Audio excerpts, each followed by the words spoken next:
we go. Recording is in progress. So welcome everyone to our New Year's January 1st Empathy Cafe. So glad to see you all here. And seems like most of the people here are familiar with the Empathy Circle practice. So we're not going to go much into the introduction. This cafe on Mondays and Saturdays is usually an intro cafe to the Empathy Circle Facilitation Training. We give a bit of a background about it. And so we do have some new people dropping in. Say welcome. So I'm Edwin Rutch. I'm director of the Center for Building a Culture of Empathy, and our center is working to raise the level of empathy in society. And we have a lot of different projects for doing that. And one of the projects is the Empathy Circle, promoting the Empathy Circle practice, which I find is the most effective first step gateway practice for learning empathy skills. And getting an echo there, Douglas. Maybe if you had an earbuds, I just muted you because you were getting a bit of echo from you. And we also have the Empathy Circle practice, which is a very accessible empathy building and listening, learning, deepening process. And we also have our training, which I find is the best training that we have that's out there for as an intro training. And let me just give a quick overview of what we're going to be doing. Here's our outline. And it's welcome. We're just so I'm doing right now. We have a participant intros. We have each person introduce themselves if it's a smaller group. And I think we may be able to do that today. If it's a larger group, we'll do that in the circles. We usually have an intro about the training, review the training website, and then some question answers about it, and then how to take part in an empathy circle. And then we'll go into the Empathy Circle today and then have a full group debrief.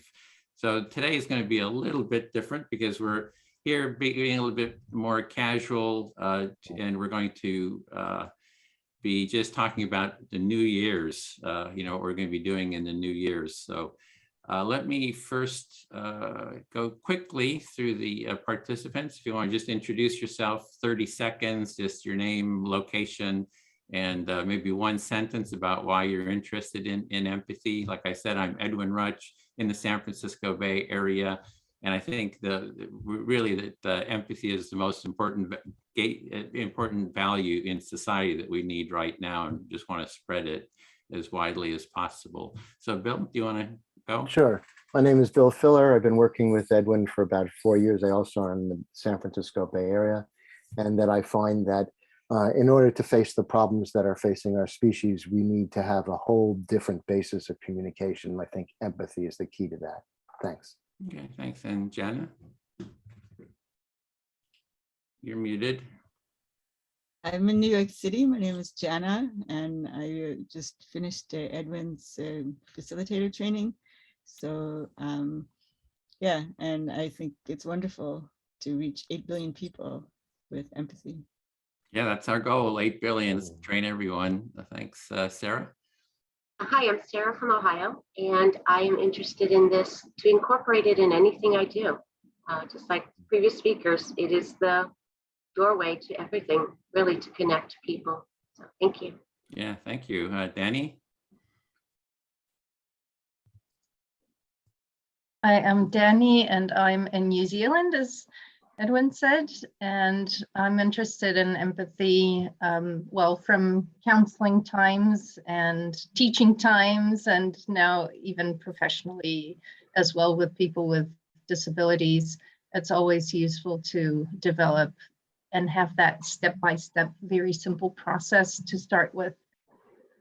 And you have a new book out about empathy. Do you have a copy there to wave? Is it at hand? Or? Oh yeah, today I don't have it handy. Oh, okay, next time. But yeah, it's called Mindful Empathy.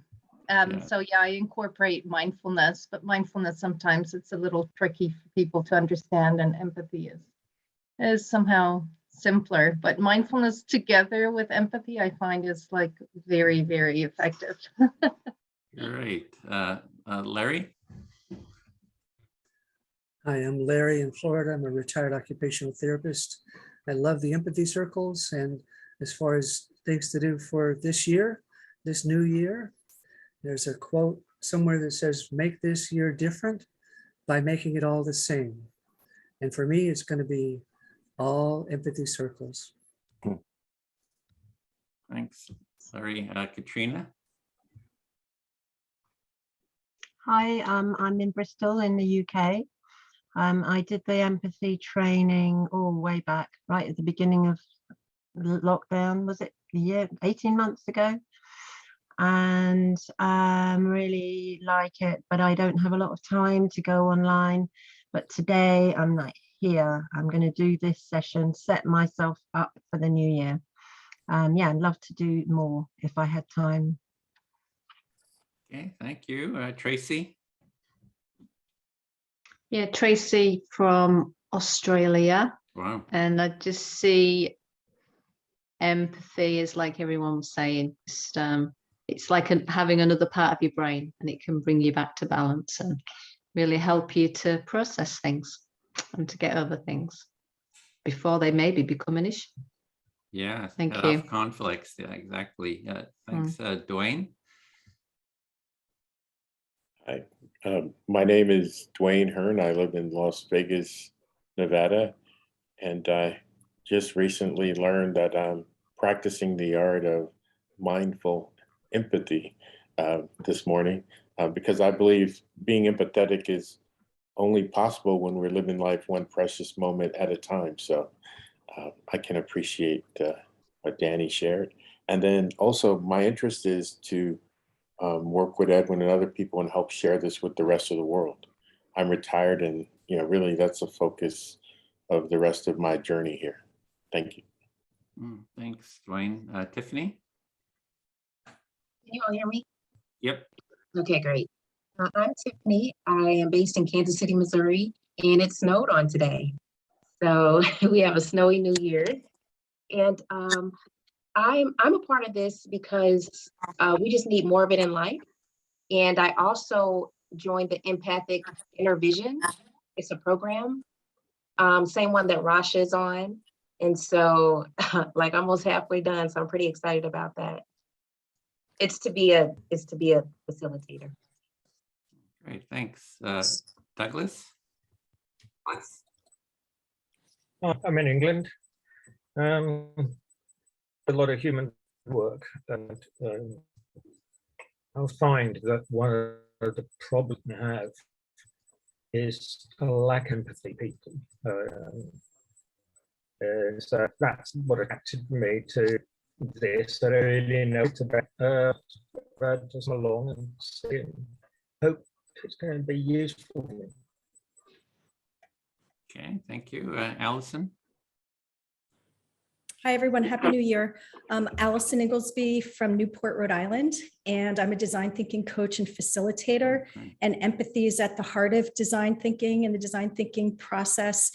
And I find that no matter what type of workshop or sprint I do with teams, that the empathy piece always has a really big impact and a surprising impact for participants. And like everyone else, I just want to do more of that and do my share to spread empathy.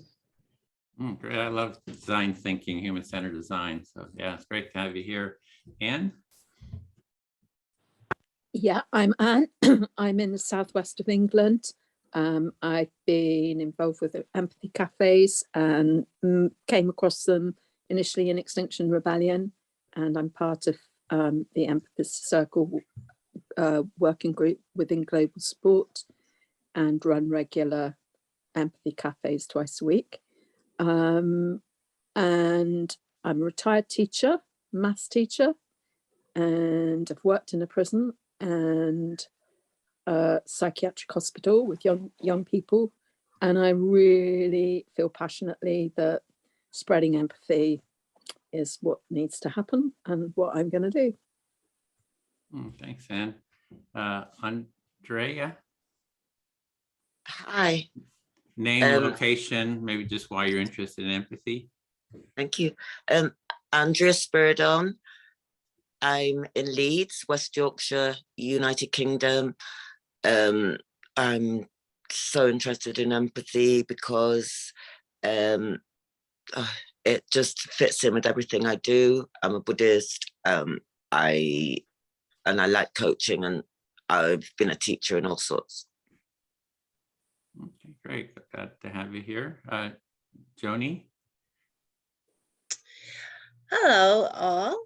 Edwin, I'd like to thank you very much. I've been checking these empathy circle trainings that you're doing, and I think it's wonderful that you're letting us all into this. I think the condition of the world today, empathy is needed now more than ever. And I've used some of your techniques with my own family in Connecticut. I'm from Florida, and it's actually worked in helping a caretaker get along much better with his mother. Very exhausting work, and she's pretty much ambulatory, so he reaches his limits, and we use the empathy training, and it's really helped a great deal. And thank you so much for what you're doing. Great, thanks for sharing that. Absolutely. Mary? Oh, yes. Good morning, afternoon, wherever you are.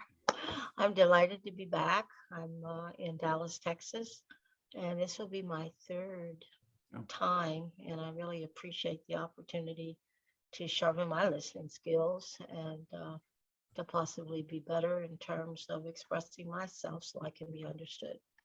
Great, welcome back. Faith?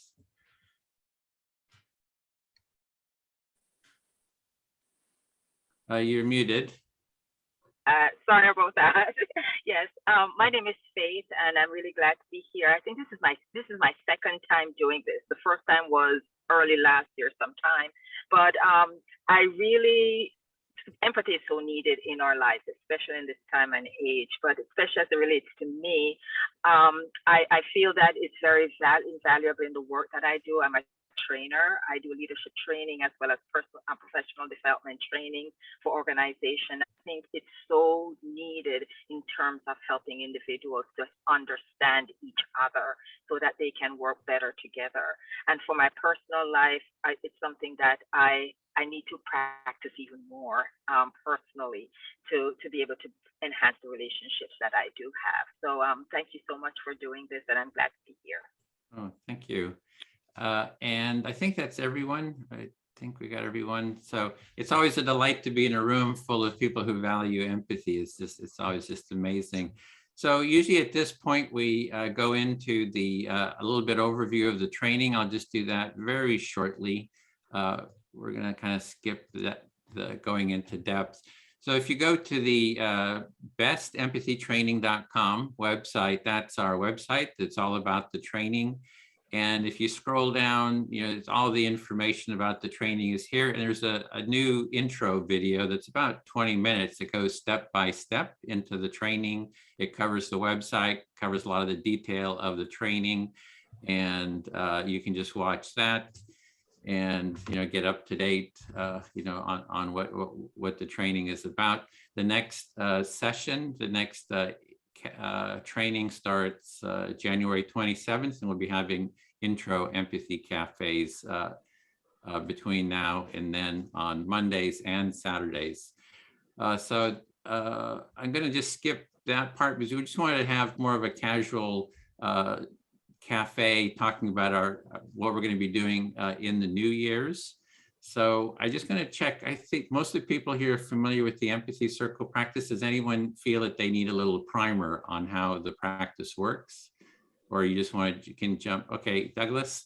So, okay, so the basics is we're going to be dividing into breakout rooms, Empathy Circle rooms. And then in the circle, there'll be a speaker who will speak, and they'll select who they're going to listen to.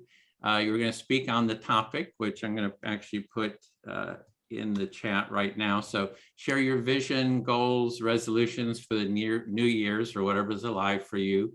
You speak a little bit, an idea or two, and then you pause, and the listener who you selected is going to reflect back their understanding of what you said to you, to your satisfaction. you check when they reflect back, oh, did they really understand me? If they did, you continue sharing more on the topic, whatever's on your mind around that. And if they didn't understand you, you can just say it again, so that until you feel like they really heard you to your satisfaction. We're going to have timed limits of 5 minutes per person. So when your time is up, someone will hold up a sign or something that just indicates that your time is up. And if you talk for a minute or so and you don't have anything else to say, just say, I feel fully heard. And then your turn passes on to the listener. The listener becomes the speaker. They select their listener, and the process continues, and will be going for about an hour, about an hour and 15 minutes in the circle, and then we'll come back and for a debrief. And the best way to learn is just to observe.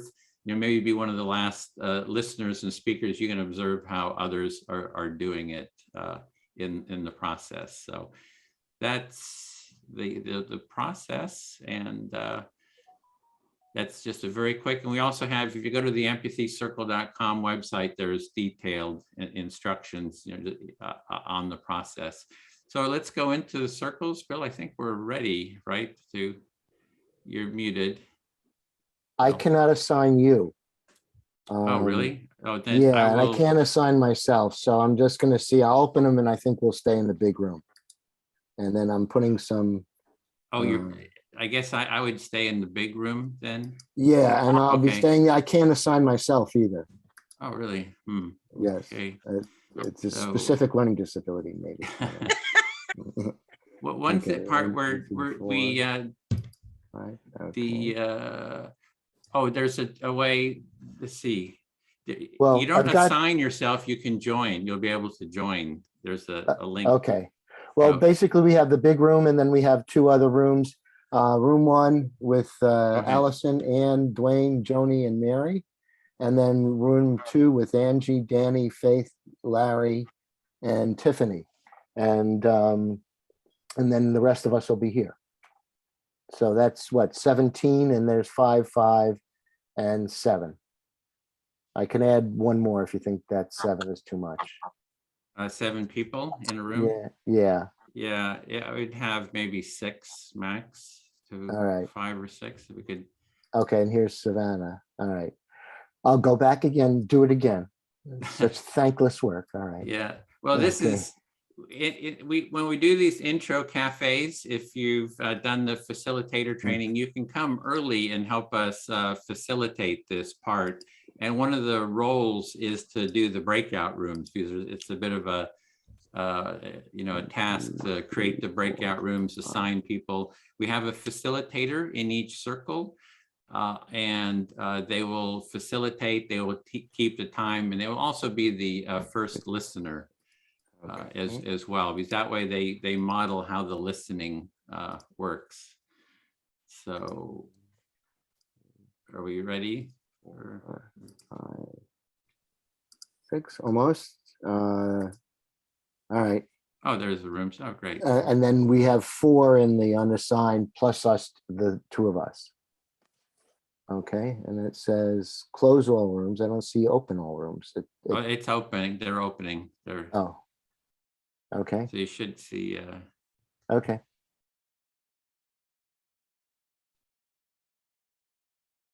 Okay.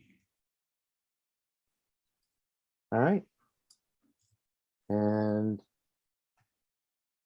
unassigned should be, okay, should be 6. That's it. There we go. Great. Okay. All right.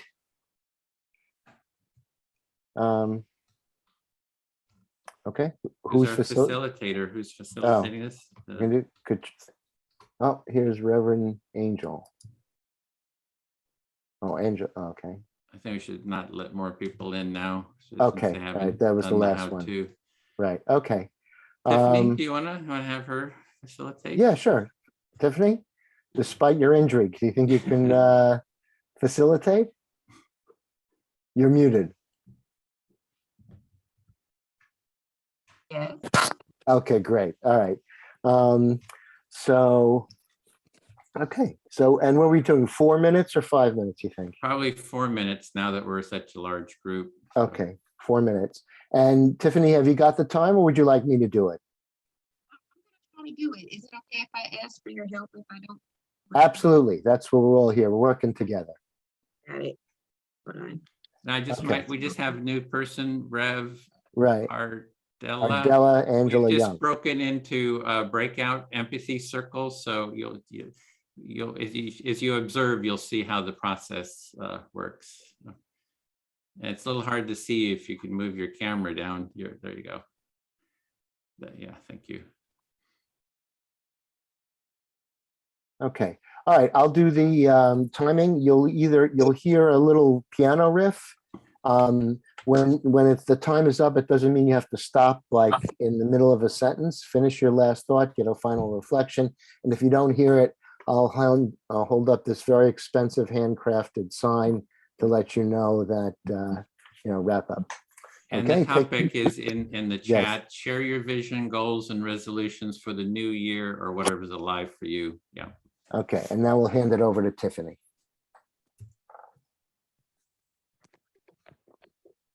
Okay. So I'm starting.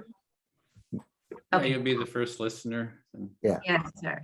So would anyone like to be the first speaker and I'll listen to you? Okay.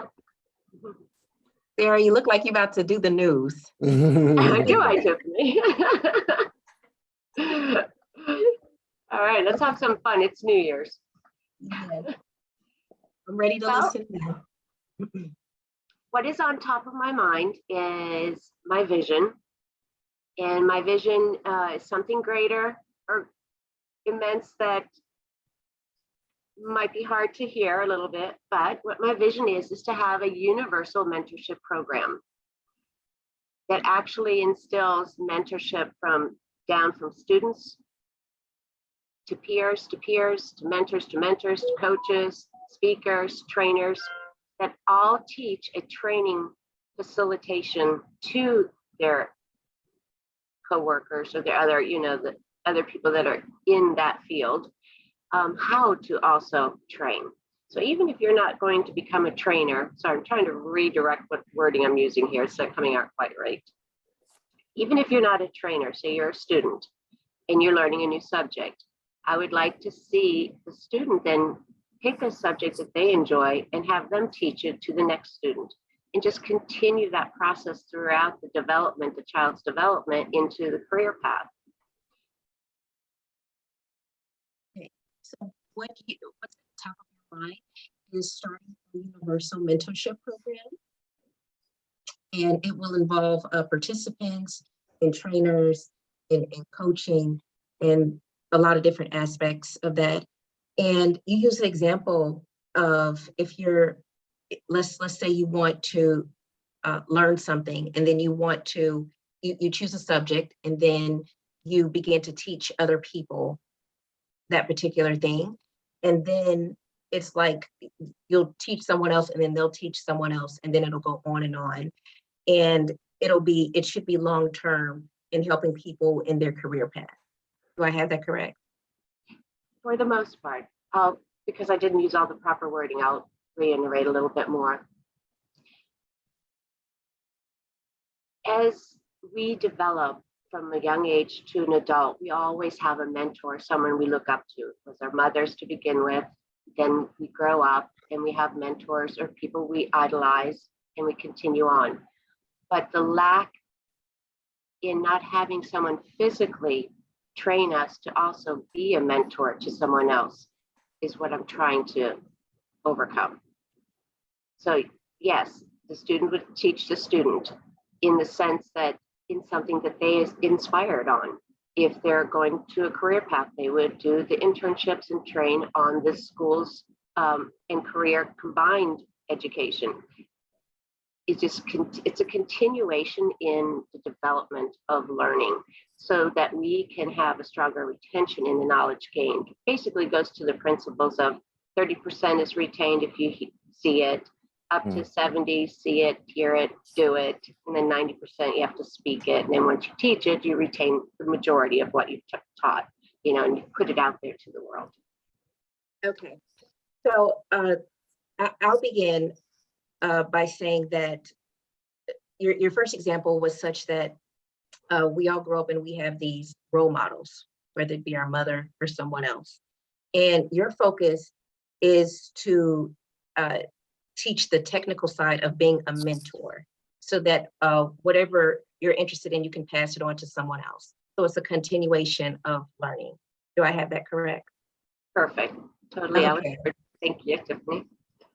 Yeah, I'm trying to keep up. It's a lot of information. I know. Break it up. Yeah. You can, that's pretty much the end. Okay. How much time do we have left? None. What?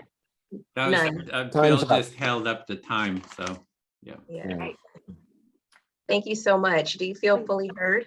I feel fully heard, Tiffany. Thank you so much. You're welcome. I'll become the speaker now. I'll ask someone to be my listener. Douglas, would you mind listening to me?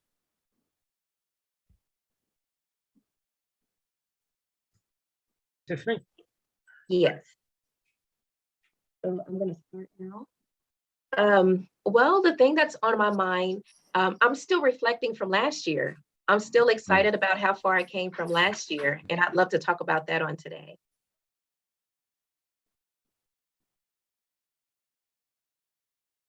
So Douglas, you're unmute. Yeah, and just reflect that. Thanks. So is that a good 21? So that's what I heard. Am I right? I couldn't hear you clearly. Did you say I had a good 2021 and I was reflecting? Yes, that's what I heard. You've had a good year. Douglas, do you have earbuds? Because we get an echo. Sorry, I can't find it at the moment. Or you can turn the volume way down because you get a feedback loop and we hear echo. Right, I'll tell you.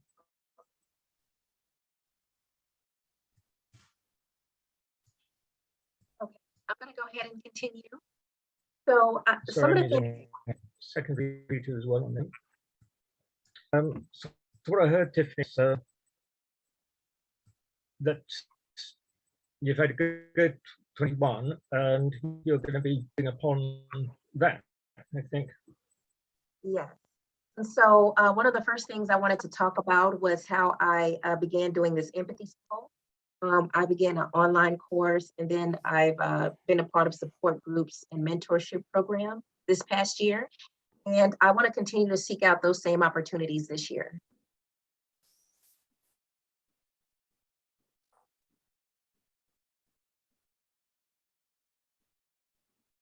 Okay, I believe we've lost him. We'll welcome him back in just a moment. Bill, would you mind listening to me for the last 2 minutes? Sure, be happy to. Okay, so basically what I was saying is I took a part last year, I took on a lot of virtual opportunities, either for empathy or support groups or mentorship programs that would make me a better leader. So what I heard is that you're looking to build upon last year where you took on a lot of, virtual reality things through the computer and the internet. And you talked about empathy, mentorship, and one other thing that escaped me. It was just a support group, an online support group. I've also been reading more books lately, and I want to take that into the new year. I want to be a student forever to life. Mm-hmm. So you're really stimulated by what you've done, and you also read a lot more, and that's something you also want to build on. You feel like that'll make you a student for life, continuous learning. Right. I want to keep learning. I want to keep improving. And then I want to become confident enough to really help other people obtain what I have. So you are enjoying your path to learning, and you want to share that with other people. You want to be able to share what you've learned with other people. Yes. And if that can turn into my job, I like the job that I do, but if I could do something that I'm really passionate about, I think that life would be even more exciting. Right, and you'd like to see that as possible as a career path that would merge your joy and passion with your livelihood. Right. But even if it is not, I really do like how it's made me better. Right. But even if that doesn't directly lead to a job or a career, it's really enhanced you and you feel that it'll be useful and, integrating in other areas. Yes, and that's all my time. Thank you so much, Bill, for listening. Oh, sure. My pleasure. And I have Julia in Fairborn. I think they're just coming late. I just they're emailed coming- them, said the room is Okay. closed. Okay, I didn't know whether it was Douglas. Okay. Let's see. Katrina, would you listen to me? Yep, I will listen. Well, my pet project is empathy in schools. And because I feel that much along the line what Sarah talked about and also Tiffany talked about, when you talk about, people mentoring each other or co-mentoring, that's what the Empathy Circle really teaches you the skills to do. And that is to share your experience with other people and also to be affected by other people's experience, making the sum is greater than the parts sort of deal. Okay, I'll so stop what I there. heard was that you are very involved in setting up empathy in schools, and that you resonate with some of the things that Sarah and Tiffany said about mentorship, because you can see that as being part of the whole of the empathy circles that you're setting up in the schools or hoping to set up in schools, and what we're doing here. And I lost the last bit, sorry. It's okay. That's the gist. And then also I've been working on an empathy game with another one of the participants, and it's in rough form, and so I want to flesh it out. But the idea is that instead of players competing against each other, the players cooperate to achieve a task. I'll stop there. Yeah, so you're also working on developing a game with another person in the empathy circles. And the purpose of this game isn't that people compete against each other, which is like, the typical kind of game. And they actually collaborate and I guess in some way empathize with each other in the game. Yes, they do. By playing the games using Viola Spolin's theater games, and then also textual analysis, you read a text from a novel and then you think about the facts, the feelings, and the values that the character might have. So you start to develop skills of insight, and then also you play with people.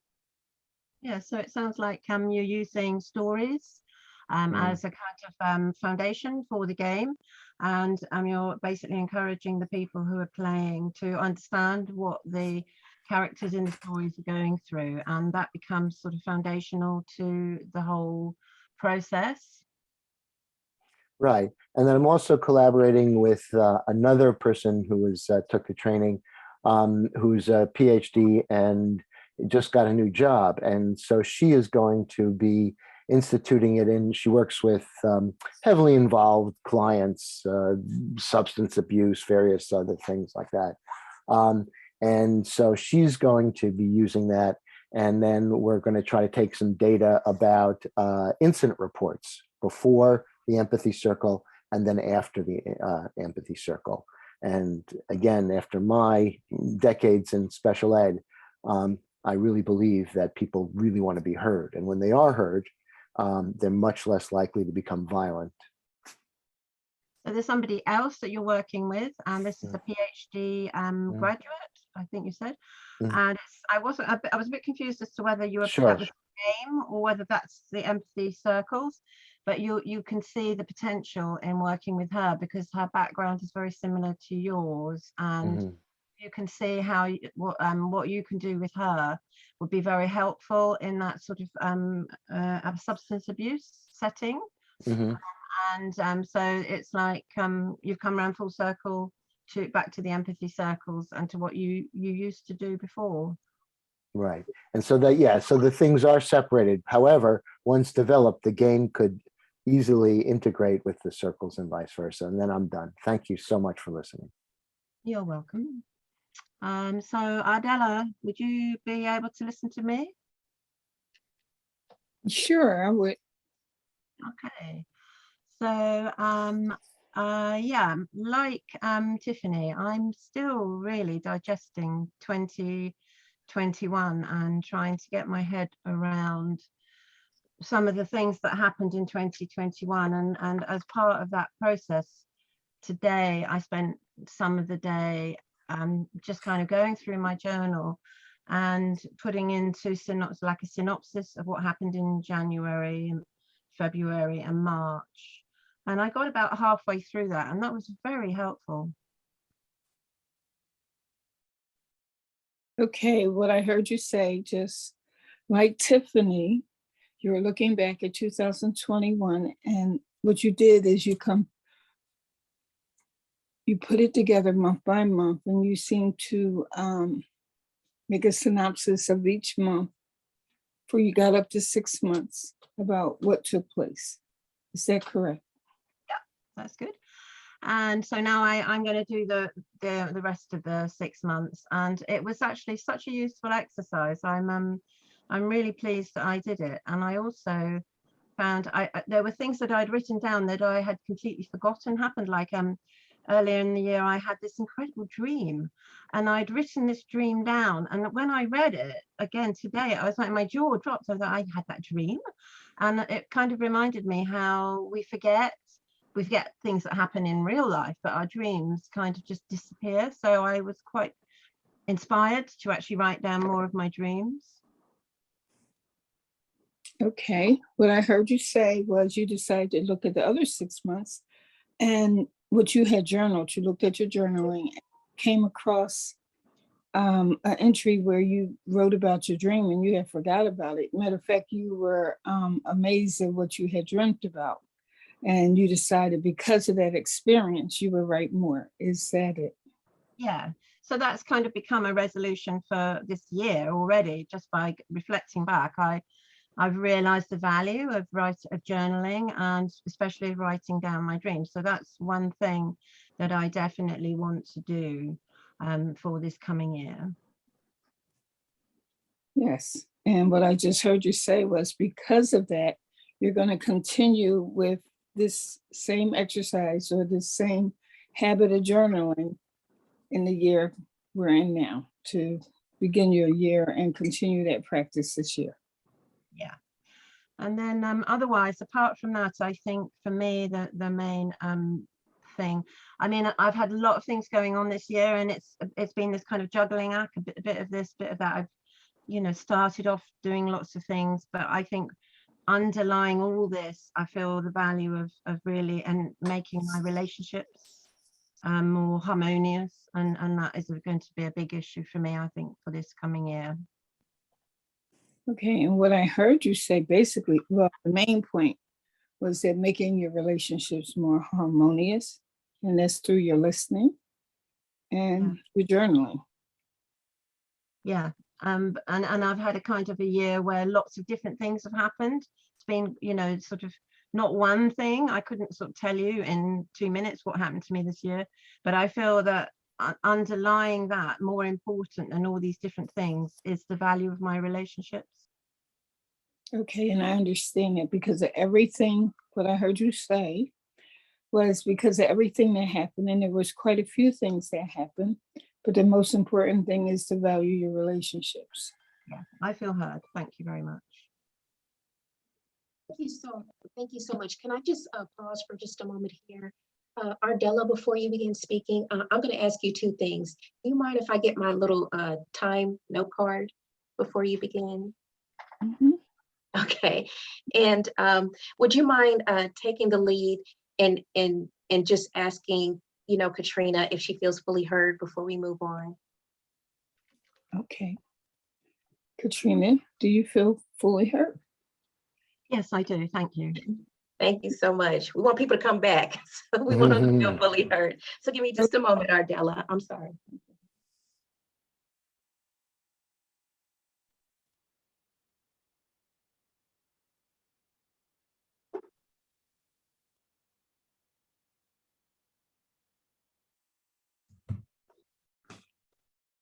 All right, thank you. And Ardella, you may ask someone to be your listener. Okay, Tiffany, would you like me to stop timing now? Just hand it over to you? Oh, sure. Yeah, okay. All right. Then it won't be confused. All right, thank you. Good. Okay. I guess, Sarah, would you be my listener? Absolutely, Ardella. My pleasure. Okay.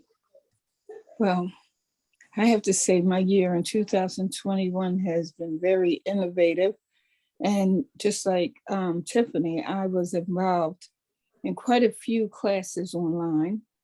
I am a coach, I'm a minister, I am a metaphysician, I'm a trauma coach, I'm a recovery coach. And what I am working on is bringing it all together so I may serve people internationally in learning how to go from the dark to the light. And the dark could be quite a few things.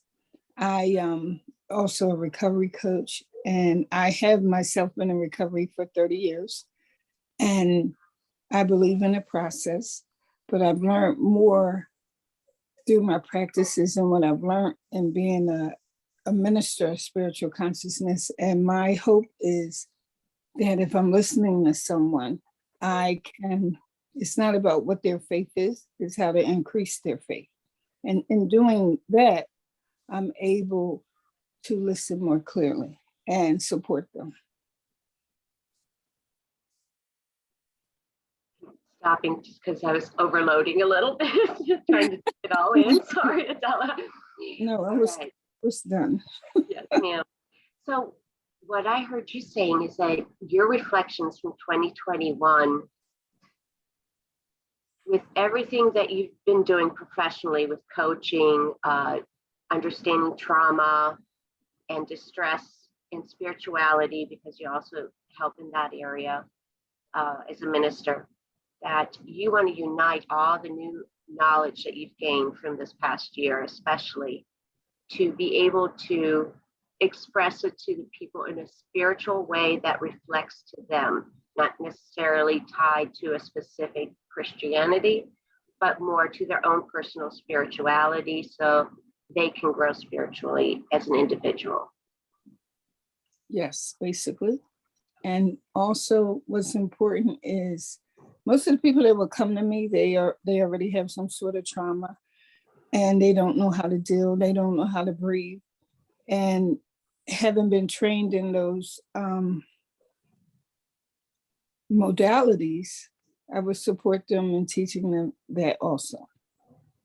So having been trained in the trauma field, you feel comfortable in guiding them to understanding the modalities of trauma and overcoming the challenges that they're having to go through?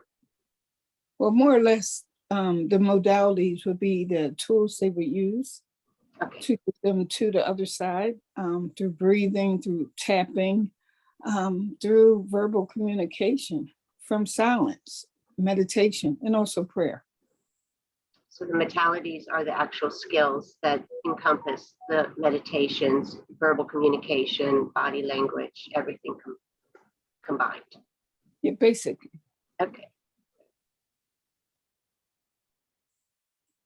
So with that being said, I feel I have something beautiful to offer to the world. And I'm ready. 2021, I kind of was a little shaky, but I woke up today knowing that it is possible and I can do this. And I believe this training will definitely support me. You feel very much, especially since waking up today on this New Year's, that you have something special and beautiful to bring to the world. And you have the confidence in going forward with that. Yes. Yes, definitely. I do want to share this. This week has been I live in the inner city, And there's been quite a few violent taking place. And then there have been deaths of people who have been close to me. Last night, about 5 minutes to 12, one of the women I know that I'm close to, her son was shot. Thank God he's living today. But even that encourages me to just get out of my shell and not be afraid and to move forward. And with that, I think I'm complete. Yeah. So just to close up, this week was quite challenging, but yet you still feel inspired to move forward and determined to continue on, even through all the diversities and challenges you're faced. Yes. Do you feel heard? I do. Thank you. You're welcome. All right, I will pick Edwin. Okay, listening. Hi, Edwin. I'd like to pick up kind of where I left off a little bit because I know I wasn't very clear. So the mentorship program is such a vision because of what's currently in society. You know, my biggest worry is the mental health crisis pertaining to my own family, going to my children. What is going to happen to these kids if we do not address this problem? So the mentorship is a vision you have for addressing the social problems, and especially you're thinking about your children, what's going to happen to them. So you have concern about them. Right. Going back to, yeah, we started in schools, and I know much of the mentorship programs are already starting to establish in schools, which is wonderful news. But the area that I feel is still missing is going right into the student to the peer, meaning high school to your first 2 years in a career or job position, you know, and it's a very strong struggle for many people. So there is already work with mentorship in the schools, but the lower grades, and you see that you'd like to bring it into the sort of the high school, sort of mid-level and to beginning career level, that people have a lot of stress and things they're dealing with there, and this would be supportive. Yeah, we're faced with, you know, college funds that are so expensive and they don't even apply their degrees. Not knowing what we want to do in life or what career path we want to lead. And through a mentorship program, I can easily see that supporting that avenue, you know, bridging that gap and developing a leader at the same time. Because if this young person is teaching another person and following a mentor above them, it just keeps on going. It's like the ripple effect is endless, honestly. So you see the mentorship is a ripple effect that keeps expanding, and it would be, there's so many issues that people in that, young people have at that age level of the dealing with the expense of education and college and what career path to go, and that mentorship would really help and contribute to be supportive for them. Right. Yeah, and like we do here today, by training of trainers, you're training another individual how to train, instills the knowledge of the fundamentals. You know, if we could apply just the basic fundamentals, you don't have to have it too elaborate. Keep it simple, they always say, and just encourage it to foster that sense of belonging, create that connection, retain that knowledge more than you normally would, because once you speak it, that retention is there. So that you're seeing that the kind of what we're doing with the empathy circle is train the trainers. It sort of is a model that this could spread the mentorship. You start getting trained and you start developing those skills and that knowledge, and then it just keeps growing and expanding and widening. Exactly. One area that I find very dear to me is definitely in the leadership field because of what is currently going on. So, you know, you see a lot of posts out there where the leader's like, well, this person is just quit. She says I was a bully to her or too harsh or something, but won't give me details. And then internally they're looking at themselves. Some of them could be at fault, but not all are. You know, there's a lot of great leaders out there that might be getting the wrong end of the stick just because possibly it's me. You know, when we express ourselves, it's usually about us. It's not really always about that other person. So it just keeps on going. The ripple effect is so strong. Yeah, so the other aspect was the leadership. I hadn't mentioned, you'd mentioned that before, that it's training people to become leaders and that they kind of learn how to do that leadership. Maybe they'd question their leadership ability for different reasons, and that they would learn that and would just keep expanding. Again, there's that growing, sounds like a real problem solving, growing, contributing sort of a process. Right. Do you feel fully heard? Okay, yes, great. Thank you very much. I'll speak to Tiffany then. Next. Yeah, so I've been thinking about the new year, and I'm sort of doing an exploratory around running for Congress as the empathy candidate. With the idea of running for Congress as the empathy candidate. Yeah, we have our local district here that there's been a lot of redistricting in California, and there's a new district that, you know, I'll be in. And it's kind of opening up some possibilities, I think, to run. So I would, so I just been thinking about it, you know, kind of talking to people about it, kind of doing my exploratory, you know, exploration around it. Yeah. I'm not hearing you. Maybe you can get closer to the microphone. I'm not sure what it is. Okay, can you hear me now? Yeah, there you go. Okay. Yeah, pretty close. Yes, I will do that from this point on. So there's been some redistricting in California, and that has opened up an opportunity for you to possibly run for Congress. And you've just been asking some people and getting a feel for what they think about you doing that. And it would be an empathy campaign. So the whole thing would be is to reach out to different communities and do empathy circles with them. You know, we have Rev Ardella here. So it'd be like reaching out to the religious communities and saying, hey, can we have an empathy circle with your church or mosque or synagogue or whatever? And then just reaching out to different communities and holding empathy circles with them around how do we bridge, you know, political and social divides.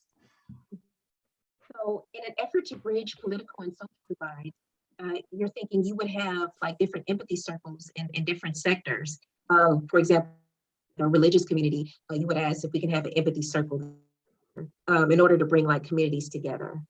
Exactly, yeah, you know, have empathy circles with the police. It could be Black Lives Matter with all the different communities, and then we bring the communities together to have empathy circles with each other. So, you know, have an interfaith with activists and the police, et cetera, et cetera. So I'm just sort of starting to envision, you know, the possibilities of it and kind of checking out, is there enthusiasm for it? Would people support it? Would they volunteer to kind of help out? Yeah, so you're just thinking about the logistics of it. For example, if you coupled with Black Lives Matter and did an empathy circle there, then one with the police, and then another community, and then you brought them all together to have empathy circles and talks with each other. So, and so you're also thinking about who would be a facilitator, you know, to help with the training. Yeah, and then the campaign is all about empathy, creating a culture of empathy, about, you know, mutual listening, about conflict mediation, about problem solving, and then going to Congress and hold empathy circles with Democrats and Republicans, you know, so say, hey, we demand that you have the Democrats and Republicans do empathy circles with each other. So ultimately, there'll be like this circle with Democrats and Republicans. But before going there, you want to try it in different places in the community to look at problem solving and communication and empathy. I think I used communication when you didn't, but yeah. Practicing it there. Yeah, it's really about bridging the divides, because I think that, you know, when people hear each other in empathy circles, that's how we start bridging all the political and social and personal divides too. So this, what we're doing right here would be central to the whole campaign, spread this, and that you all become facilitators in the campaign. You can kind of help actually in this district here. Mhm. So what we're doing right now would become central to it. And it's all about bridging the divide between politics or anything else that you can. Yeah, I feel fully heard. Thank you. You do, very good. Well, Katrina, would you be interested in listening? What happens if I say no? I could choose someone else. You're more than welcome. No, I'm just sorry. Yes, I'm fine with listening to you. Sure. Okay, so let me start here. I'm trying to think of what else I wanted to focus on this year. So my church has this saying that do for other people and expect nothing in return. And I'm really trying to get the maturity to actually be able to do that. Right, so what I heard you say was you're now trying to focus on what your goals are for this year. And it's come to your mind that your church has this like motto, do for others what you, can you just repeat that, what it was? Do for Expecting nothing in return. and expect nothing in return. Mhm. And so now you're wondering whether you have the maturity to actually do that. So it's kind of challenging you a little bit, maybe. Absolutely. And I appreciate you bringing in the word challenging, because it is, but I think it's something that I want to go into, because I started coming to this empathy circle because I wanted to be heard more. But if other people don't have capacity to do it for me, that doesn't mean I still can't show it to them. Right, so you appreciate me using the word challenge because you realize that you came into the empathy circles because you want to be heard more. Broke up a little bit, but I think you said something like you realize that if people don't hear you, then it's up to you to try to get them to hear you. Is that what you said? Well, I'm basically saying that some people don't have the capacity to be empathic, which is what I really want. And so I'm having to learn that even if they don't have the capacity to be empathic, I still have to be empathic towards them. Okay, so you're recognizing that some people don't have the actual capacity to be empathic. And, you know, even though you want them to be empathic, if they can't do it, then there's nothing you can change, but you can be empathic with them. Right. And that takes a lot of maturity, because I kind of feel like, well, if you're not going to listen to me, then I'm not going to listen to you, which is not really helping growth. Yeah, so you recognize that this is part of being mature, because the instinctive thing is to say, well, if you're not going to do this for me, then I'm not going to do it for you. But the more mature response is to actually try to make it work. Yeah. And to grow. Yeah. Just continue to show them empathy, even if I don't get it back. And as a former teacher, I could do it with my young students, but I don't seem to have a lot of tolerance for adults.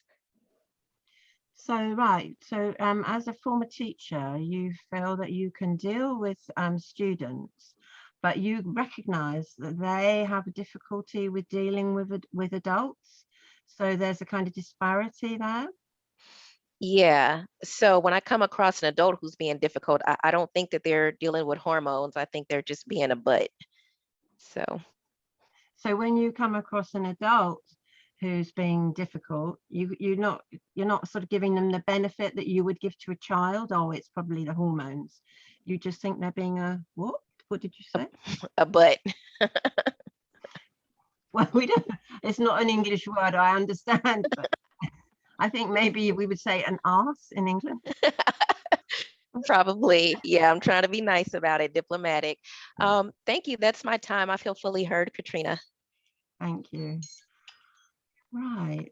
So, Bill, would you listen to me? Sure, happily. Okay. So that was what Tiffany was saying was quite interesting for me personally.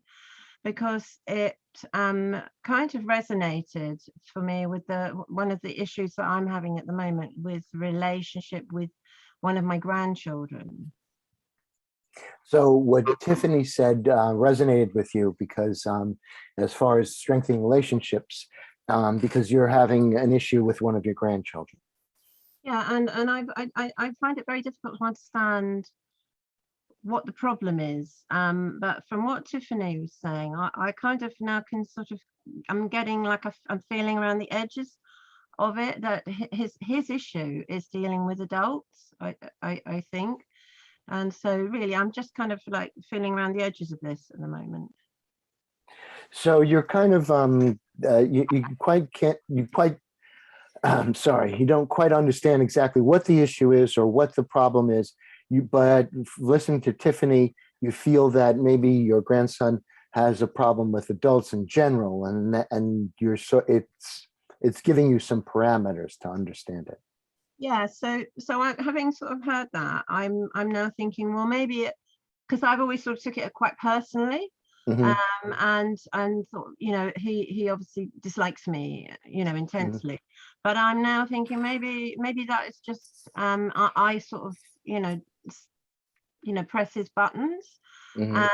And he can say things to me that he can't say to his teachers or other adults who are maybe a little bit more frightening for him.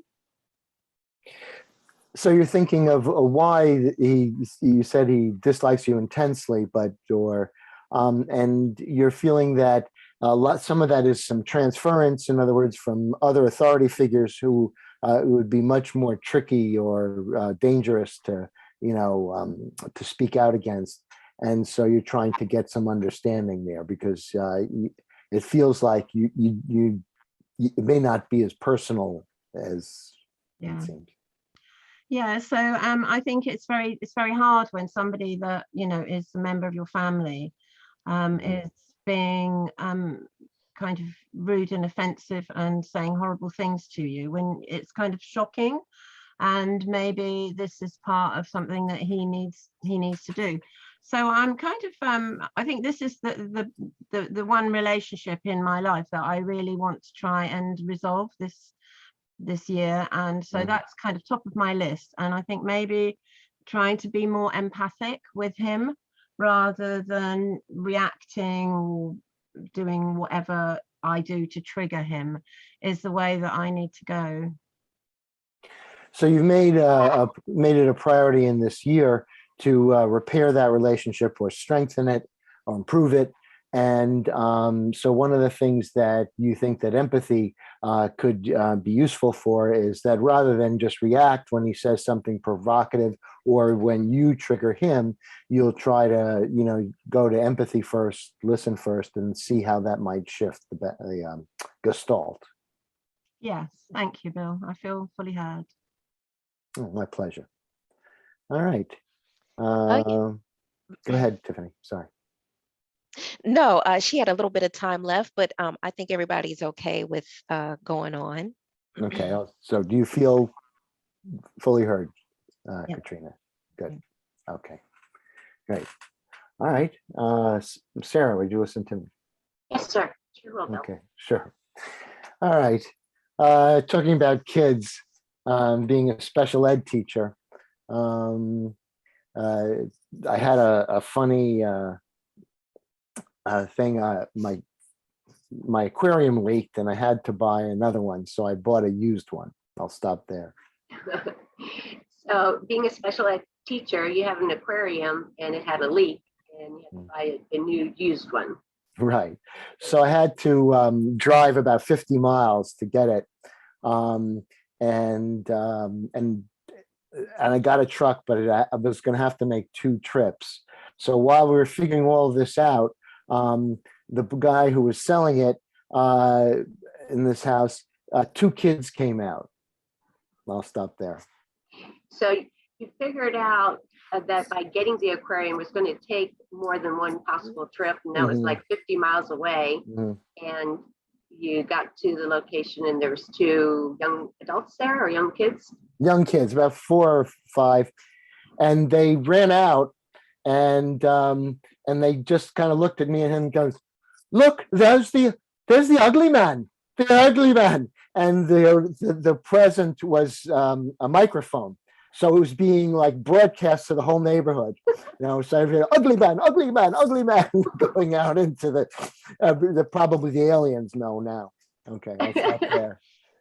So these two kids around 4 years old came out with like a microphone screaming, "Ugly man, ugly man, ugly man." Right. You're like, whoa, what's going on here? For me, it was like water off a duck's back. I just kind of looked at him, but the seller was kind of threatening him with, well, when your mother comes home and things like that. So kind of told me that they weren't his kids, and but he was very interested. He was very surprised that I wasn't triggered. I'll stop there. So, but what you really took to heart really well is that you weren't triggered, and the guy was amazed or impressed that you didn't get upset at how the kids were reacting around you, that you were just taking it as it came. Right. And I always think of it, Lou says this, but this is a paradigm of special ed, is that rather than tell them to stop, tell them what you want them to do. So paradigm from special ed is that instead of telling them what you want, tell them what you want them to do. Right. And instead of telling them to stop, yeah, sure. And I feel fully heard. Thank you. You're welcome. All right. Let's see. Adela, you want to listen, or would you listen to me, please? I'll listen. Hi. There's a lot we're taking in right now. So give me a moment just to reflect for a moment.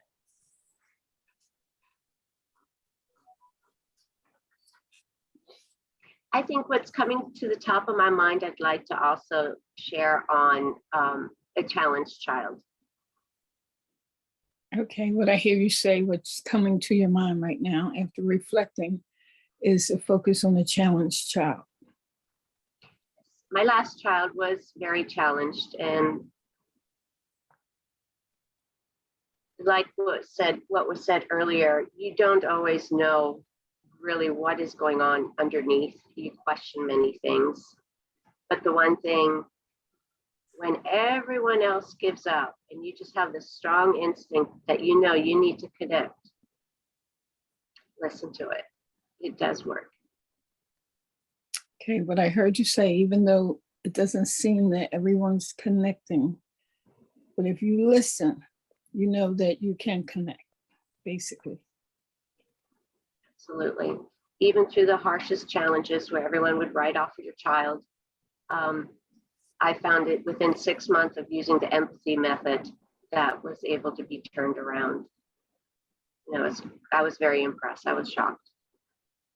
Okay, what I heard you say was that after not giving up, but dealing with a difficult or a harsh case with a child, you found that your persistence using the empathy method, you had success. You were impressed by it. Very much so. Very much so. That's one of the key foundational reasons I'm here. He was my push throughout everything. Everything that is revolved is from him. The challenges, the obstacles, just the whole road. It's a strong road to go through.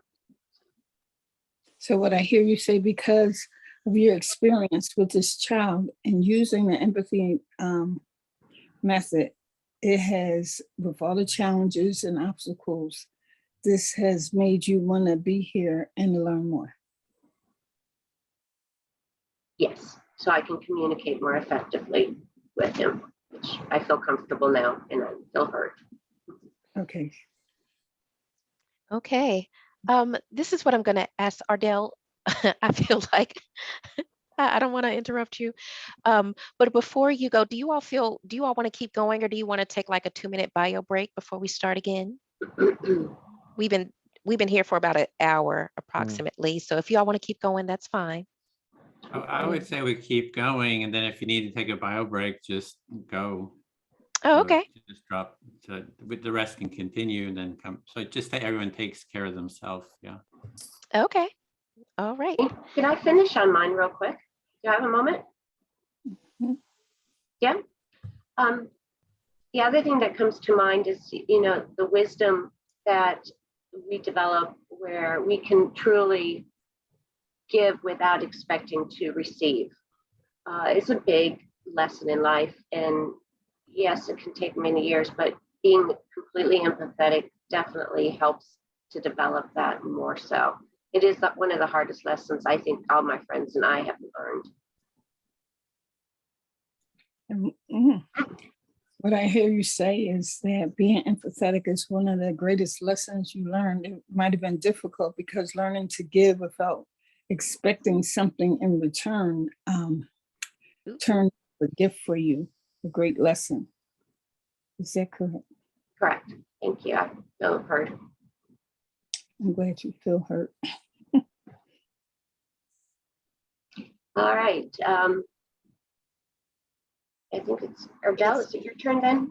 Yeah, Ardella, you'll ask someone to listen to you. Okay, Tiffany, will you listen to me? Sure. Okay. Wow. Listening to the conversations is taking me to a personal point with my own grandchildren. And I don't have a very close relationship with them, except for the little 5-year-old.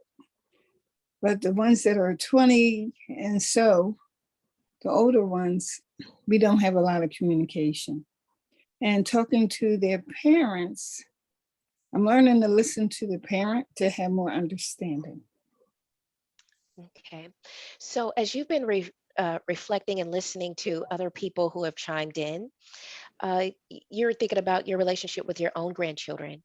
And there seems to be a disconnect with all of the other ones who are 20 plus, a bit older. You have a good connection with the one that's 5. And so you've been talking to their parents to try to figure out your next steps. Is that correct? Yeah, basically, instead of being forceful or being a bully mom or a grandmom, I've decided to just listen and say, okay, let me have empathy, even if I disagree or I don't understand. I practice listening and I don't necessarily have to give feedback. So you're learning in order not to be perceived as like a bully grandmother or parent, as opposed to responding, you can just listen. And you may not agree, but you can still listen. That's correct. Also, is supporting me in dealing with feelings and distinguishing if I have a resentment, if I'm hurt, or if I'm angry, but they come from a place of love instead, and faith and acceptance. Yeah. And instead of coming from understanding your feelings and how you're feeling at the time, but instead of responding from resentment or anger, responding from another place, even if it's faith, just something different other than that immediate feeling. Yeah. And I think love and acceptance are really important. Love for myself, acceptance for the situation, which I can't change. Right. You want to come from a place of love and acceptance for them, but you also want to come from that place for yourself. I feel hurt, yes. Yes. Okay. I'm glad you feel heard. Edwin, would you mind listening to me? Mm-hmm. Listening. All right. Well, what I've been learning about empathy is something that struck me with what Ardella said, which is just having empathy for yourself. So I'd like to take a next few minutes to really reflect on that. Mm-hmm. So you'd like to explore, reflect on about self-empathy or empathy for yourself. Right.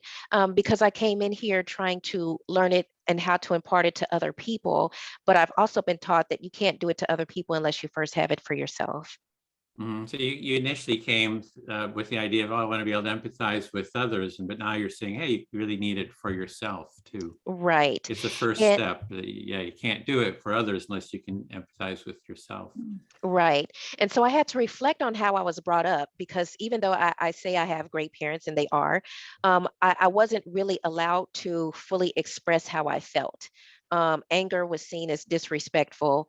And so I was taught to have a very monotone set of feelings and not to be able to explore the others. In your family, not all feelings were accepted, like anger. So you had to have sort of a monotone feeling to be accepted in the family. Right. And that doesn't allow me to be fully human, because when you're fully human, you have a plethora of emotions. And yeah, your humanity is inhibited, because to be fully human, you have all your feelings, your full spectrum of feelings. Right. And so it was very strict, because the whole idea was that when you communicate, you should not have to apologize afterwards. And so my whole thinking was, how can I say this in a way that I don't have to apologize afterwards? So there's the idea is that you don't want to have to say something where you apologize. So you're always sort of checking yourself of how do you say it so that it wouldn't be taken as offense and you'd have to apologize for it. Yeah, and that leads to like a system of pride, because now it's like I shouldn't have to ever apologize because my intentions were in the right place. And now I want to get to a place where even if I am wrong, I'll apologize, but I still need to like get it out. So yeah, so you became sort of prideful about like not having to apologize for everything, but now you're seeing that I need to be able to express my feelings and Sure. get it out, get it all out. Sure. And if it's too offensive, I'll apologize for it later, but I can't hold things in, because I don't think you'll receive it. And I'm also learning how to be empathetic towards other people now when they kind of go off on me, because I work in healthcare. I listen to what they're saying and not how they're emoting, so they won't have to apologize. So you don't try to hold it in, you try to express yourself and then deal with the consequences. And with others, you do try to hear them and not just their emotions, what the emotions are that are coming up. Right. Because when you deal in healthcare, a lot of times people just don't feel well. So it's nothing personal. They're just angry about certain things. And I'm glad that I'm able to show them empathy and that I understand where they're coming from. And only on rare occasions do I tell someone, hey, some of the stuff you're saying is really affecting me negatively. So since you work in the healthcare field, people who are in healthcare are dealing with a lot of emotions, a lot of stress. So you try to have some understanding for that, and only occasionally do you say, "Hey, what you're saying is really offending me." You really try to have that understanding for the others. Right. I feel fully heard. Thank you so much, Edwin. That's my time. Right, then speak to Katrina. Listening. Yeah, I heard some things about the family come up, like how do we have empathy in the family and or within a family context. And I think the empathy circle in a family, kind of regular empathy circles, could be very helpful, so on an ongoing basis for a family to have empathy circles. So you've been hearing a lot of people talking about family issues and empathy within families, and you recognizing that the value of empathy circles in families and having them on a regular basis. Yeah, I think families, if they had like a weekly family empathy circle, everyone would feel heard or feel more heard. I mean, I've done family empathy circles with my kind of extended family, and it's been really good for addressing conflict. So you think the main benefit from having these within families on say a regular basis, like a weekly basis, would be that people would feel heard, and that you have had experience in your own family of the effectiveness of empathy circles within a family setting.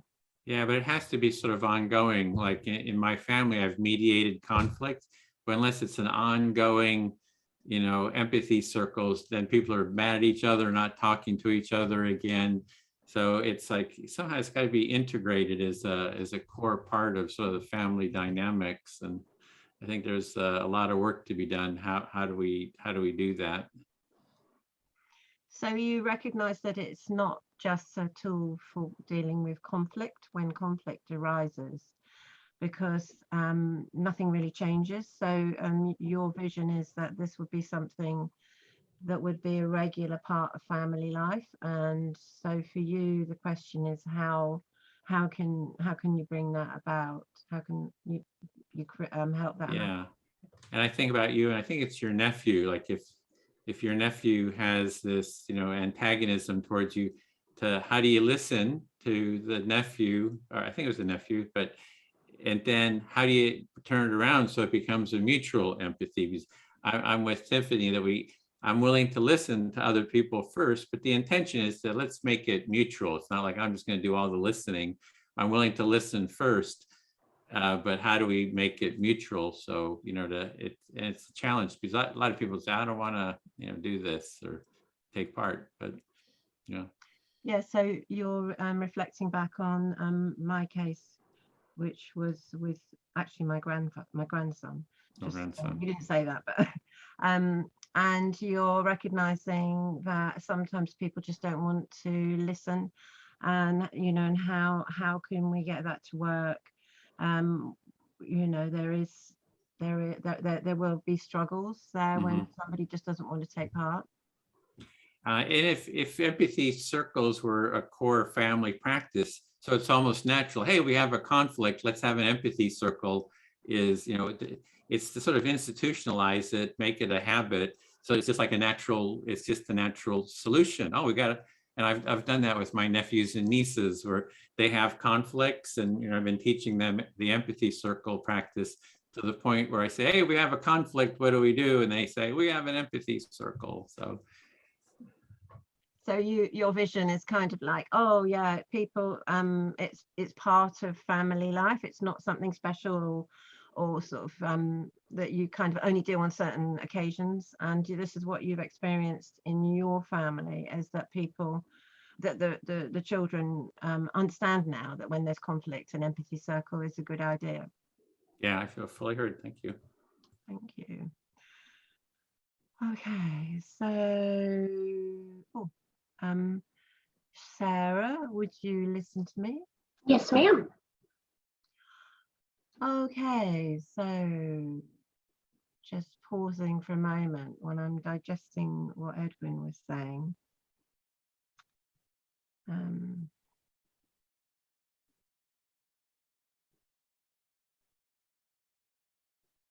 Yeah, so yeah, this is slightly ideal, isn't it?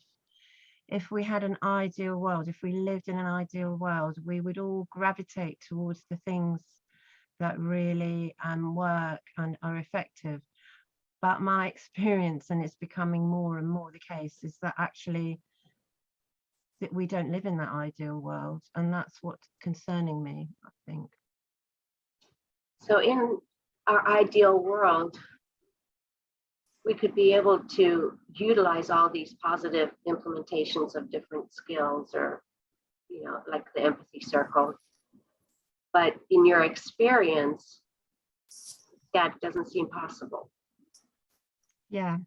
So the frustration for me, for example, with my grandson is as soon as he's in my presence, he's on his phone. He's sitting and looking at his phone, and he's not interacting. And I must admit that triggers me, because I find, first of all, if you're visiting with somebody and you're not present, you're not in the room with that person, you're on the phone, I find that actually quite distressing for me personally. And then secondly, I then think, what's it doing to him? You know, what impact is this having on him? He's 12 and he's not doing anything else when he's like in his downtime, or even when he's supposedly socializing, other than sit and look at the phone. So you are very concerned about him in the social aspect of things. He's 12 years old. He comes over. He has a phone in front of him. He won't put it down or communicate. You get upset over this because of the generational differences, that is disrespectful if you're not communicating by eye contact. And the long-term implications for the social aspect, not learning to communicate in society because their faces are on their phones instead of interacting and knowing how to have the dialogue and to have that constructive criticism, not be so like an attack. Yeah, I don't think it's about criticism. Yeah. It's just about interaction. Just it's like there is no interaction. You know, there is me and him, and I'm talking with his mum, and we're engaging because she's not on the phone, I'm not on the phone, and then there's this little boy sitting there with the phone in front of him. I find it a little bit spooky, actually. So you find it a little bit spooky that he just sits there on the phone while you're having interaction with his mom and no engagement with him.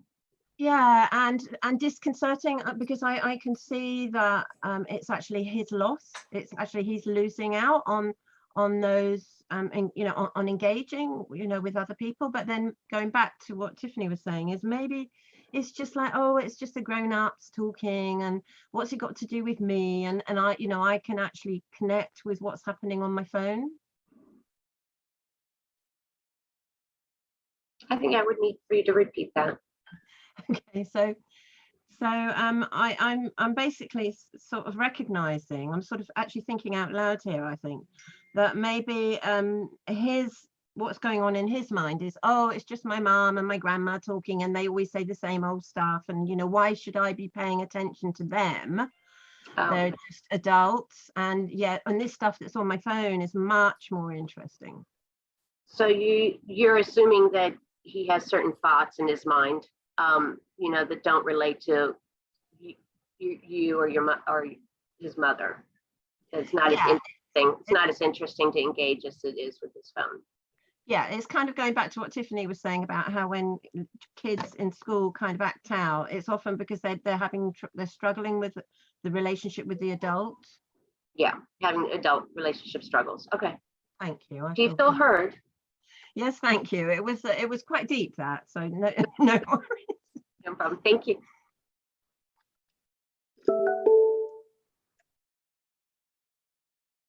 I believe we have about 10 minutes to closing. Did I read that correctly, Edwin? About 10 minutes, so maybe we can get like 2 more people. If you like, Sarah. Yes, ma'am.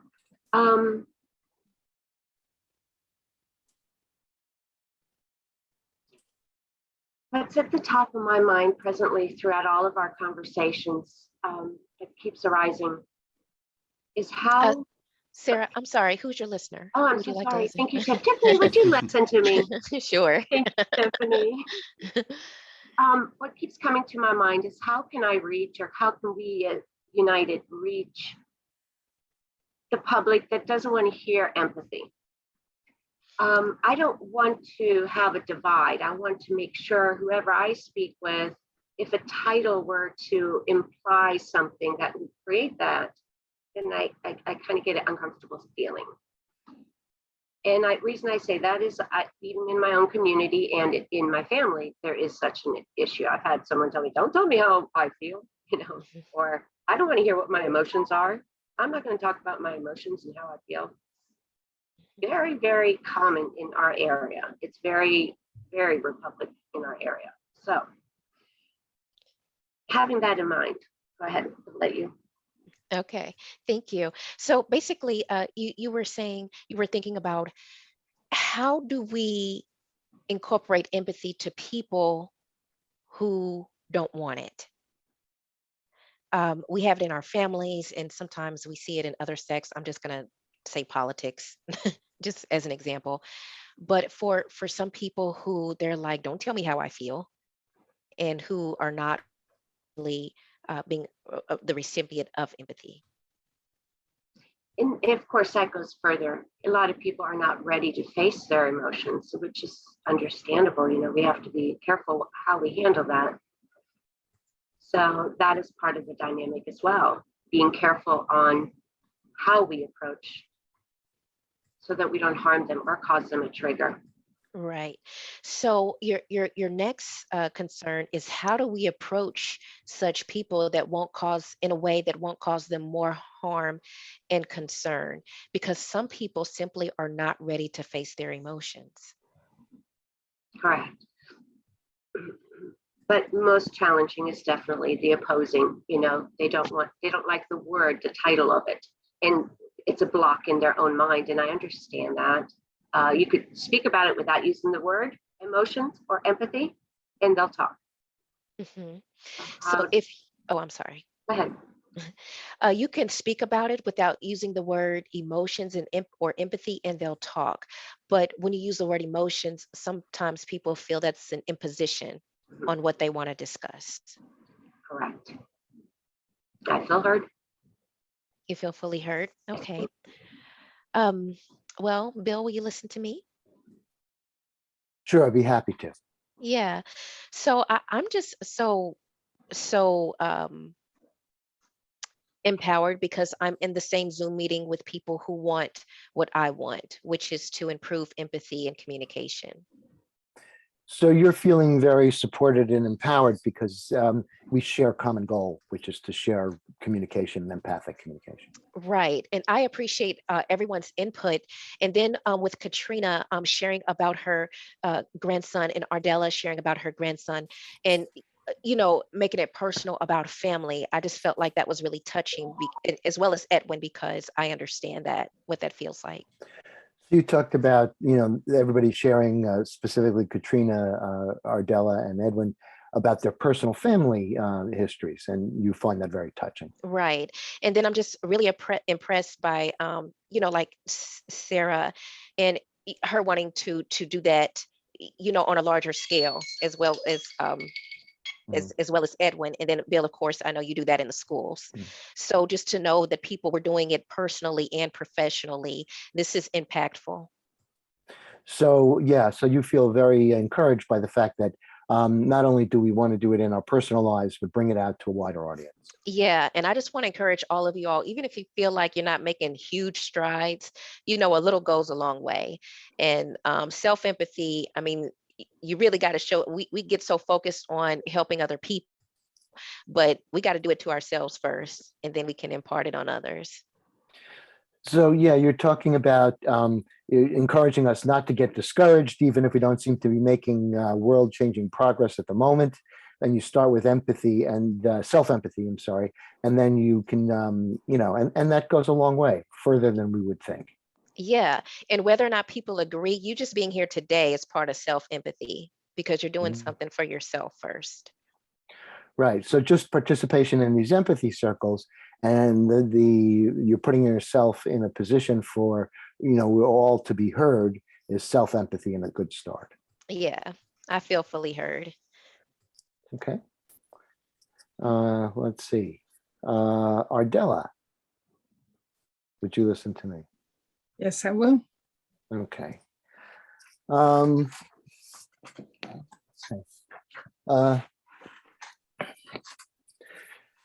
Yeah, well, so in the new year, I really think, I really hear what Sarah said about people being resistant to the word empathy. So something. What I hear you say is that you heard Sarah and you understand what she means, that people aren't really into empathy. Well, certain people. Certain people are. Yeah, and it's more the label empathy. And so we've taken the empathy tent to political, you know, conventions, and we've talked to people in the right wing. And yeah, and it's interesting if you, and you can't get too incisive. You have to go just the facts, man, kind of Joe Friday. But that in itself, just the fact that me, a long-haired lefty, is listening to them and not telling them or, you know, giving them any judgment is disarming. I'll stop there. Okay, what I hear you say is that using the empathy tent, it has expanded to arenas such as the political arena, and taking it to them, you are, okay, how to say this? You release the judgment because of who you are, and it allows you to see that empathy can be used in any circle simply because you're not judging them. Right, and I can see that, and you have to, and one has to be, I have to be sensitive to where their boundaries are. So it's about respecting their boundaries, and then just, trying to reflect as best you can while respecting their boundaries, and that opens the door. Oh, what I hear you say is you have to, one of the main objectives is to respect their boundaries. And when you respect their boundaries, that opens door to empathy possibilities. Yeah, or deeper sharing. Yeah, deeper. Yeah, and because everybody says, no, I don't want to be analyzed, but everybody wants to be understood. Okay, what I hear you say is everybody doesn't want to be analyzed. They're saying they don't want to be analyzed, but they want to be understood. Right. And so if you just kind of, very simply do that, you will notice a subtle shift, even in the 5 minutes of listening. I'll stop there. Yeah. And what I hear you say is in listening, you'll notice the shift with people just from listening. Thank you, Ardella. I feel fully heard. I'm glad you feel fully heard. And we want to go back to the full group now. We have right about 20 minutes if you want to close us. Okay. All right. Well, we'll see you back in the big room, which will be this room. All right. Yeah. Thanks, everyone. Thanks, everyone. Thank you, guys. Appreciate it. Great listening to you. Yes. When can we share phone numbers? Oh, that'd be great. Edwin has a great buddy program where he'll hook you up with one person per week. Yeah, if you're in the training, or you get everybody's emails. So, and then also we've got the email list. You can get on that list if you're not on it. There's about almost 500 people on it now, so you can connect. And there's also a Facebook group. So different ways of connecting. Yeah, definitely.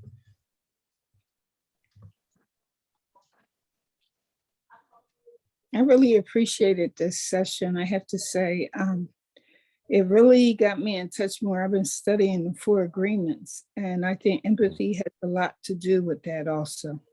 So thank you. Thank you.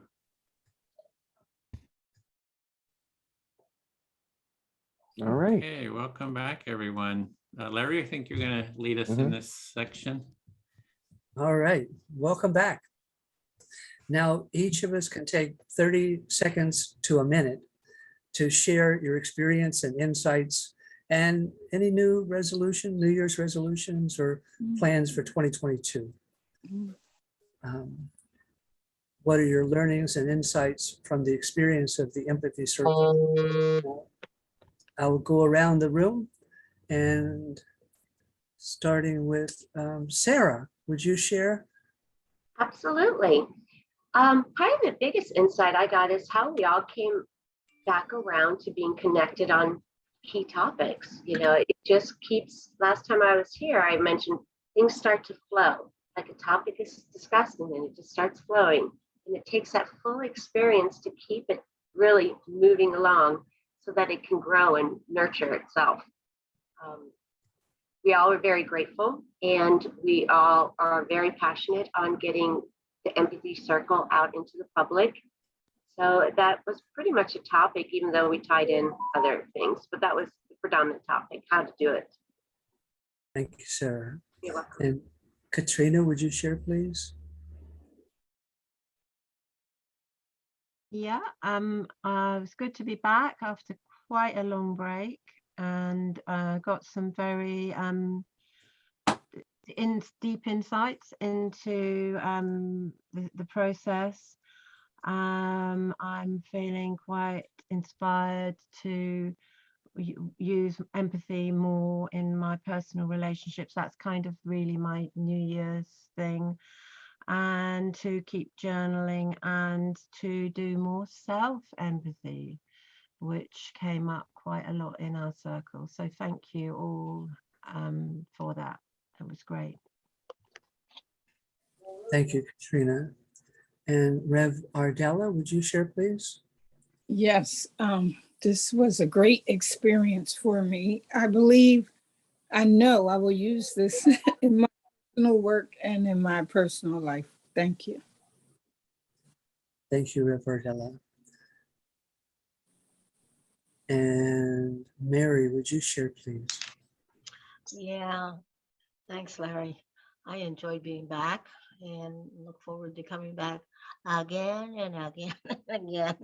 I was happy to see Anne, who was a facilitator or at least a helpful facilitator in the last one that I was in, and I appreciate seeing the same people over and over again, although I appreciated seeing Dwayne, I think Joni, along with Tracy in this particular time that we had. I really appreciated seeing them and would like to get to know them better. That's all. Peace and safety to everyone. Thank you, Mary. Andrea, Angie, would you share, please?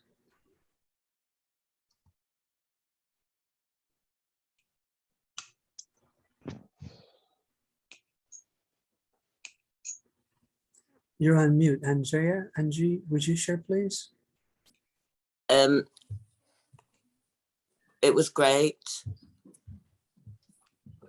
My family won't give me this space, but they're only, I'm fine. I'm fine. It was good. Thank you. Thank you, Andrea. Allison, would you share, please? Yeah, so this was my first empathy circle, and it had a huge impact on me. I was saying I was so glad that I'm starting 2022 with this group, and I appreciated everything that was shared in my circle, and for the deep listening to what I had to say. And I also realized how difficult it is to sustain listening for that amount of time. And it made me realize how we likely are not listening in the day-to-day. So that had a huge impact on me and will be something that I take out and into the new year. So thank you to everybody. Thank you, Allison. And Danny, would you share, please? Yes, thank you. Well, I really enjoyed the Empathy Circle. This was my second time. And I actually also had a little thought that I would like to share, and that's that I realized that it's not only the Empathy Circle doesn't only help you to listen more actively, but it also helps you to realize that sometimes when we speak, we overcomplicate things for the listener as well. So sometimes it helps probably also to be more mindful about others and how they are trying to understand you sometimes. So I think it's good for communication as not only as an active listener, but also as a speaker. So that's my insight for today. Thank you, But I Danny. loved it. Thank you. And Tracy, would you share, please? Thank you. Yeah, I think my biggest insight was the amount of reflection. So having done empathy before, I haven't done it kind of like this. So it was interesting to observe and be part of that. Thank you. Thank you, Tracy. And Faith, would you share, please? Larry, this is my second time doing the Empathy Circle, and I was really as I said, grateful for being a part of the circle, especially today, the first day of the year. But I find it very grounding. And as you know, echoing what others have said, I've realized that not only don't we listen, but most important, that at times I do not listen empathetically to people sometimes, just in that rush of actually getting what I have to say or getting things done, not really listening to what someone is actually saying. And so today was a really grounding for me to realize that it's so important, so important to be more empathetic and more and when I'm communicating with others. So thank you all, appreciate it. Thank you, Faith. I'd like to go around and ask the facilitators and trainees, what was your experience like today? I'll start with Tiffany. Thank you. I just thought that it was wonderful. I saw some new faces here, well, at least that I haven't seen before. And I just found that really refreshing to connect with some people on a more personal level. And I'm just very thankful for that. Thank you, Tiffany. And Dwayne, would you share, please? Sure. I enjoyed my experience here this morning. It was nice meeting Tracy and Joni for the first time, and then also being in a group with Anne and Mary, who I've shared a group with before.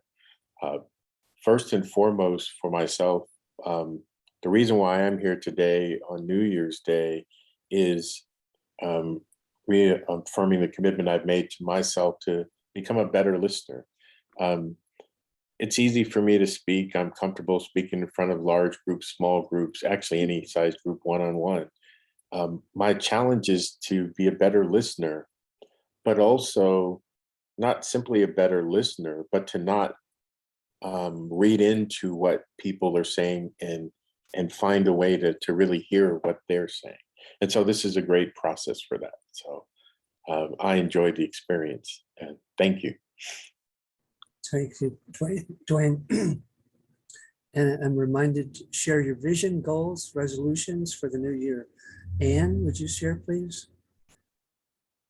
Yeah, it felt an honor to be able to hear for 4 people what their thoughts were of what was important that they will be taking with them into the new year. And we seemed to settle a lot on being in the present moment. And I felt like we made some connections with each other that for me were meaningful, and it will inform me as I start my new year. So thank you all very, very much. Thank you, Anne. And Jana, would you share, please? I'm really happy to be here, and this is a beautiful way to start the new year. And I appreciate the group I was with very much. And thank you for this opportunity to practice empathic listening and empathic speaking and empathic facilitating. And hopefully I'll get better at all of them. Thank you. Thank you, Jana. And Bill, would you share, please? Sure. I was thinking of something that Tiffany said and also Neil Armstrong said. And I'll try to bring those together. And that is, I'm always very impressed by, the individual path that each person takes, and they decide to come, and the diversity, and yet the commonality we have in all being listened to. So to paraphrase Neil Armstrong, it's a small step for a person. It's a huge step for mankind to do empathy. Thank you. Thank you, Bill. Yes, it's so true. And I'll summarize by saying I just love these empathy circles, and just amazed that a relatively simple, speaking, listening, reflecting process in a group can bring about such a profound empathic shift, in an hour or so of communication. And like many have mentioned, it kind of indicates that in our worldly communications, we're not really listening, and it makes a difference. So I'm glad to be here and want to continue doing this. And Edwin, would you share, please? Yeah, it feels really good to start the year off with empathy. It's setting the stage, because this is what I'd like to do for the full years, to keep working on building a more empathic society. I did mention in my circle that I'm thinking of running for Congress as the empathy candidate. So it would be all about, hey, let's create a more empathic society. We need to take empathy into Congress. We need to get the Republicans, Democrats to listen with each other.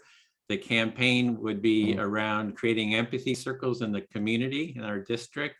So I'm just sort of playing with that idea right now. I've got to make a decision pretty soon, because the filing period is up till February. So I'm seriously considering all the different options around that. So, and yeah, I'd be asking you all to volunteer on the campaign. I have to take a poll. Who wants to volunteer to? Because we'd be holding empathy circles, you know, with all the different communities online. It'd be just central to the whole campaign. So with that said, we have our upcoming empathy cafes. So they'll be every Monday and Saturday at this same time. The training, it will start on Mondays, next training January 27th. Then we'll be having 5-week trainings, and then on Saturdays we'll keep the intro cafe. So it's really helpful if you invite your friends, community to come and join us in the upcoming empathy circles. If you go to empathycircle.com, all the different links are there, links to the training, links to a schedule, like our calendar. We have a Google Calendar with other events. And Bill has a Thursday cafe. You want to say something about that, Bill? Yeah, I'll put the information in the chat. I just think that empathy circles in schools is probably the most effective thing we can do to change our culture. Yeah, Anne. Yeah, you said the 27th, Edwin, and I think you meant the 31st of January for the first Monday. Right, is that it? Course, yeah. Right. Maybe Yeah, the 27th is Bill's schools one. Is it, Bill? The it's every Thursday, so I Yes. have to, yeah. So you'll be starting before the 27th, then, won't you? Again. Oh, you're right. It's the 31st. Oh, I got to check those schedules. Yeah, because I had the 27th was December. So that's it. It's the 31st. Thanks for that update, for catching that.